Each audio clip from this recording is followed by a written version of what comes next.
LAC पर जारी तानातानी के बीच रक्षा मंत्री राजनाथ सिंह कल जाएंगे लद्दाख, सैन्य तैयारियों का लेंगे जायजा। केंद्रीय मंत्री जितेंद्र सिंह ने कहा, जम्मू कश्मीर के विस्थापितों को 5-5 लाख की वित्तीय सहायता देने की प्रक्रिया शुरू। भारत सरकार के चीनी ऐप के बैन वाले आदेश को अदालत में चुनौती देने की तैयारी में चीनी कंपनियां। नई दिल्ली के एम्स ने कोविड-19 के लिए प्लाज्मा डोनर्स के ट्रैकिंग का बनाया ऐप। मध्य प्रदेश मंत्रिमंडल में आज होगा बड़ा विस्तार, सिंधिया समर्थकों को मिलेगी बड़ी हिस्सेदारी। राज्य के शिक्षा मंत्री जगन्नाथ महतो ने कहा कि ग्रामीण और गरीब बच्चों का भविष्य सरकारी शिक्षकों के हाथों में है। मुख्यमंत्री हेमंत सोरेन से भारत में ऑस्ट्रेलिया के हाई कमिश्नर बैरी ओ'फेरिल ने ऑनलाइन संवाद किया, खनन क्षेत्र में निवेश की इच्छा जताई। मुख्यमंत्री हेमंत सोरेन ने कहा, इस बार नहीं होगा श्रावणी मेले का आयोजन, भगवान शिव करेंगे माफ। पिछले 24 घंटे में देश भर में आए 19,148 नए मामले, संक्रमितों का आंकड़ा 6 लाख के पार।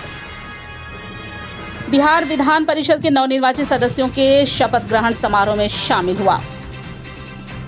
भाजपा सांसद और पूर्व मंत्री जयंत सिन्हा ने कहा, जो 60 साल में नहीं हुआ वो मोदी सरकार ने 6 साल में कर दिखाया।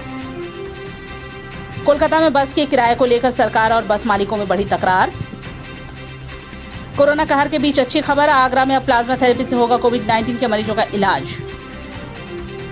OnePlus TV 2020 सीरीज भारत में आज होगी लॉन्च, घर बैठे इवेंट को यहां देखेंगे लाइव। करण जौहर को सूर्यवंशी के को प्रोडक्शन के तौर पर हटाए जाने की खबर गलत, निर्माता कंपनी रिलायंस एंटरटेनमेंट ने बताया अफवाह। हम कोयला वाले घरों को रोशन तो करते ही हैं, बच्चों का भविष्य भी संवारते हैं।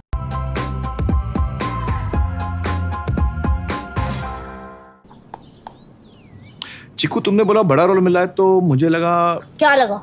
लगा कि सेल्फी तो बनती है। चाचू, मेरा टैलेंट सेल्फी में फिट नहीं होगा। ओह,